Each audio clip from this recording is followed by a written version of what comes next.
Hello, my name is Jenny Kissling, and I'm the Bay Area Director for Unceasing Prayer. With me today is Greg Holsclaw, who is the founder of Revival Valley Ministries and pastor for All Nations Church. I invited Greg to join me for a conversation about what it means to grow a culture of prayer and how the relationship between the pastor and the prayer leader fits into that. When you think about church, you don't normally think about prayer, and yet this idea comes straight from Jesus. In Matthew 21, Jesus is speaking to the money changers, and he says, "My house will be a house of prayer." Based on what Jesus says, our first priority is to be a house of prayer. So, Greg, given today's competing priorities, how do you feel a church can most effectively grow a culture of prayer? It's a really great and timely question. Thank you, Jenny. And first off, I didn't even know you were going to use that verse, but that is one of the founding verses, the verse in Isaiah 56, for our All Nations church, which is the Father's house will be known as a house of prayer for all nations. And so we use that verse as one of our foundational verses. So for me, when we're approaching this idea, I first always want to make sure that we lean into values before we lean into the vision of things. Because sometimes we have a big vision. We want prayer here, and we want, preaching there, and we want to cover our activities. And so that's some vision, and it's leaning into activities. But before that, taking a step back and just making sure that we have value alignment, that we're truly deeply valuing things, because when we value something, when we have disagreements or when the rhythms get a little funny, we can go back to those values, and that can really propel us through either hard times or dry times or other things like that. But if all we have is the vision and the idea of the activity, and so that's the first point is, what are the scriptures of maybe the church has, and just establishing those foundational values between the pastor, between the prayer people, for the whole church, and what's tying you together, even before you do the vision.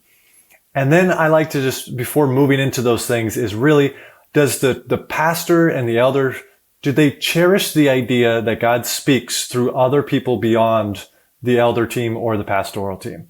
Because if the pastoral team only believes that God speaks to the elder team or the pastoral team, and that's the only sort of antenna that the pastoral team has, then that means they don't value that possibly God could give information, insight, or just prayer initiative to people outside the pastoral or elder team. So that's why I go back to the values. We need to just value the idea that God speaks through these other people, probably the prayer team, the intercessor leaders. And sometimes they're going to confirm what the elders and the pastors have already heard. But on occasion, pastors have to value and believe the idea that maybe the prayer minister or the intercessor will hear it first, and then through prayer, the elder team will confirm. And that's just what I mean by values. And so cherishing the idea that God might speak through more than just the pastoral or elder team will actually strengthen the connection between an intercessor prayer team and the staff and pastoral leaders. That's great. Yeah, I love the way you tie those two together. So what does it look like for you in your church? I know you have a main watchman or intercessor. Can you just give a picture of what that looks like and the relationship that you have with them? Sure. So I have about three older. They're retired, and so they just have a little bit more time, and they just love it. The Lord will wake some of them up at 3 or 4 o'clock in the morning, and they'll just have a prayer burden. And maybe that day or sometime in the week, they'll just text, sort of what that prayer burden was that the Lord put on their heart. Or twice a month, I try to go out to coffee with them, since they're gentlemen, or I meet them in their small group, and just sort of ask, what's the Lord been putting on your heart? So I'm taking the initiative as the leader, not to solely wait for them to send me messages, but I'm also sort of reaching out and saying, have you heard anything? Has the Lord been bringing something up? And again, maybe it's going to confirm what I and maybe the other leaders of the staff have already been hearing. Or maybe they'll give me a new portion, and I can take that before the Lord and say, well, some important friends are hearing this, Lord. Are you speaking to me about a similar thing?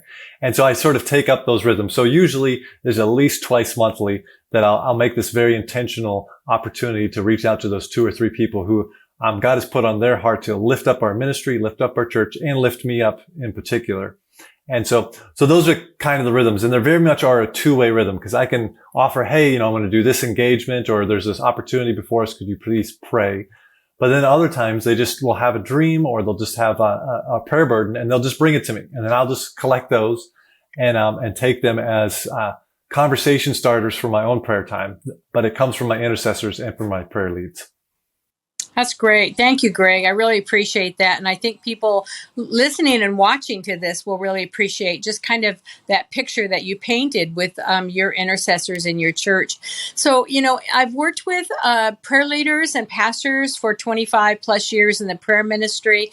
And there's been a number of pain points that I've seen over the years. So I'm really glad we're having this talk today, because I was hoping that you could give me some thoughts and some feedback on some of these pain points that I've observed over the years. So one of the first ones is just sometimes there can be some friction when a new pastor comes on board and there's an existing prayer team. Do you have any suggestions for how that pastor can really enhance and grow that relationship? Sure. Well, and I think it goes both ways. On the first side, the existing prayer team, maybe they've been there 10, 20 years, like you said. And so they feel like they're fully invested. And maybe the new pastor or pastoral staff's not fully invested like I am invested as the prayer person. And that's very true. But the leaders are really invested also in stewarding what they believe they were called as a new leader to carry, and what they were called as a pastor to sort of do, to shepherd, a pastor to teach. And so if each one of those two groups thinks, well, I'm the primary steward, then we've already got then why do you speak into what's going on? Versus just a little bit more of a mutual submission kind of idea, stepping into, yes, a new pastor or a teaching elder who stepped into a role is taking on the authority, is taking on this invitation the Lord gave them. And so the prayer ministry needs to honor that they've stepped into a position of authority, shepherding, and leadership. But then that leader also can say, but God's been using these groups of people, one, to build covering, to be watchmen on the wall, to be a stand in the gap kind of people, and honoring, respecting, and at times maybe mutually submitting to, wow, they heard something I didn't hear, but maybe that's just how the Lord's binding us together and making sure that we stay connected deeply. So that'd be one of the first things is just mutual honor, mutual respect. God called them into leadership, and there is a leader burden, but also God's called these people maybe into decades of prayer, and that prayer burden, if it went absent, the pastoral staff might not feel it directly, but they would feel it all over their ministry if that prayer team also went away. And so just mutual respect and mutual honor that God is using all the body parts together to make a strong church is important. Good words, good thoughts, Greg. So one of the things that I've seen also throughout the time is that there are many churches that really don't have an existing prayer leader or someone who has kind of self-identified as a watchman. What would you suggest where that pastor and where that leadership can begin? Sure. And I think the answer might depend a little bit on the size of the church and how long the church has been around. But in a certain sense, if it's a small church, then as you grow, then it just becomes natural that you'll have sort of a dedicated point person. And so it'll just be sort of hopefully a natural evolution that the pastor, like, we've got worship, we've got children's ministry, we're doing some outreach rhythms. Let's not forget about prayer. Prayer is important. Prayer is the way we humble ourselves and make sure that we're doing God's work God's way, and not just sort of doing man and women's work man and women's way. And it's just a really helpful reminder, and it positions our hearts in the right place. So a new church, that would just be a natural thing. In a larger church where it's been missing for a while, I think the first step would be that values discussion that I brought up at the beginning. Do we really value prayer? And if we don't have rhythms of prayer and people of prayer, and again, in a larger church that's been around for years, then it probably means that prayer has not been valued. It's probably going on in the background, but it hasn't been valued by like the stage.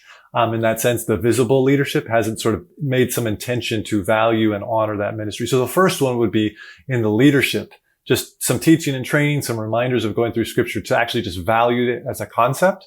And then immediately after that's more value in the eldership team or the leadership team, look to see who are the people who are already praying, and just start engaging with those people, and then see if, maybe a meaningful liaison from the leadership or elder team can start interacting with that group and like coalesce it into an actual meaningful, now we can point at it, now we can honor this prayer group. Maybe that's already been covering you in prayer for 5 years, but now we're actually going to meaningfully honor them. So that's sort of in two broad swashes, is what I would say for a new church or a small church or maybe a large church that's sort of missed that opportunity. That's great. Really good things to think about and consider, given the fact that there are many churches that really don't have anything existing officially. I think that will be helpful things for a pastor and for leadership to think about. And the next thing I want to bring up to you, Greg, seems to be something that has caused a lot of frustration for prayer leaders, and that is and just to also comment that prayer leaders, the last time we've collected any data on it, their life expectancy is only about 18 months. And so I think because some of the friction that has been experienced by prayer leaders and by pastors, this has contributed to that as well. But one of the things that I wanted to ask you about was that a lot of times in a church, the relationship is what I call downstream, where everything flows downstream, but there's really not that connection, that communication. And I've had a lot of prayer leaders tell me that sometimes churches will even plan prayer events and they're the last to know, which seems like a really odd thing to happen, but it's very painful for them because they don't feel acknowledged or recognized in their role. And I'm just wondering if you have any thoughts for how to help that paradigm shift so that they can become more of a partner and contributor to the pastor and to the leadership. Yeah, absolutely. And part of that friction, just in all honesty, is at least in smaller and even mid-sized churches, that prayer leader is always probably a really exalted, mature lay leader. And so the regular rhythms of like staff and eldership, since they're a lay leadership, they're just missing from those regular contact rhythms. And so again, it goes back to that value, and what we value, we place intention around. And so if we truly value the prayer and the prayer people, then we're going to add intentional rhythms around that. Even though they're not on staff, they're not coming to a weekly or biweekly staff meeting, they're not a part of the monthly or twice monthly elder meeting. The answer is, well, why aren't they at least invited to some of those on occasion? And even if they can't come because they still have a vocational job, the invitation speaks volume because it says that I thought of you and I'm including you in my rhythm of my invitation as far as an elder or as far as the teacher. And so that would really help, I think, in the strengthening the relationship, because the more times we could just reach out and touch each other, hug each other, communicate. I've been praying about this. Oh, thank you so much for praying. What have you heard about these things? As they say, those soft skills and those soft touches inside of a larger ministry team, especially staff to lay leadership, is really important, and it takes intention. And so I would reach out to a young pastor, an old pastor, and say, how are you intentionally cultivating that relationship with either, at least the main prayer leader that's then cultivating the team? So you make a good point, and that is that a lot of times they're people that hold jobs, so they don't really have the availability to come to some of those meetings. But when they can, or if they're in situations where they can, it sounds like you see value for inviting them, or at least inviting them from time to time to kind of sit at the table, so to speak, or have a place at the table. Right. Or one thought I just had is at least distribute the minutes or the discussions that happened in those, so that they're some of the very first people who hear about a prayer thing that's going to happen a month from now, instead of hearing it Sunday morning during the announcements. They heard it right after a staff meeting. And I think some of those rhythms would help. Yeah, that's a really good point. And that's something I hear a lot from prayer leaders, that frustration that they don't get the information, or they get it way downstream. And they feel like they really could have been praying into that very deeply. And hopefully, they would be trusted. They would be a trusted liaison for you. So, and you've kind of touched on this a little bit, but I know sometimes pastors, all the time, they're under a lot of time pressure. So they may feel like, how can they include the prayer people without feeling like they're adding one more thing into their schedule? Sure. And that's a real thing. Our schedules are really busy. I do think some of those soft touches of just, an email, a text message. Again, some of my intercessors just text message me. makes the, that when something really important comes, that we already have a lot of connection points that are just small, but the rhythm's there and we've cultivated the relationship. So then when somebody's like, I really felt something, pastors sometimes, reflex away from, well, I really need to talk to you, because that's just, I'm trying to grab your attention by amplifying, sort of the request. But if you have a lot of soft touches, the pastor to the leader, prayer leader, and back and forth, then you sort of know, okay, normal feels like this. Oh, this really is a big deal. You're not just trying to grab my attention so we can talk. You're actually, I heard something from the Lord. I have this concern. And so it really helps a little bit with the communication, but it is difficult for a leader to come to every one of those prayer meetings. But if the prayer leader, if the pastor's honoring that group, is pointing at it maybe on at least a monthly basis, is applauding one or more of the members on a certain occasion, then I really think that will help that team feel included into the greater whole of not just the church, but of the leadership. Right. That's really great, Greg. I think the last thing I wanted to just have you comment on is, I think there's been some woundedness. We've sort of pointed at that a little bit on both sides. Pastors have had the experience where per leaders have come and said, "Thus saith the Lord," and they feel like they should do thus and so. And then also on the other side, where the prayer team feels just kind of disconnected, not connected in. And so you've addressed some of those things, but I'm just wondering how if this has happened within a church, how can they begin to get past it? How can they heal some of those wounds that have taken place so that they really can have a very rich relationship with the prayer members and the prayer team? Sure. I think it's on a both side thing. So I'll sort of speak to the prayer team and the leadership team on this point. And it goes back again to, do you value sort of the call and the gift and the position that each of those on? Does the prayer team value that there is a ministry burden, there is a leadership burden, there's a decision burden that, hopefully the leadership's taken seriously?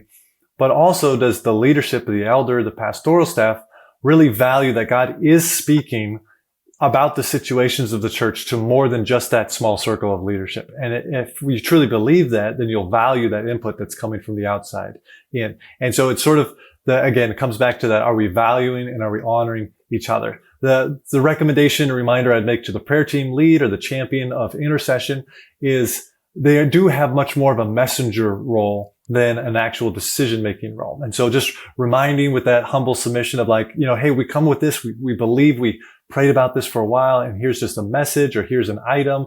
Here's something we've seen maybe influencing the church or coming against the church that we've just discerned through prayer. And just humbly submitting that without necessarily a prescription of what the next step should be. Because they're not a decision maker. They're not one who needs to guide the outcome like the leadership team does. And then the leadership team needs to have that same, they do feel the burden. And so I've been there.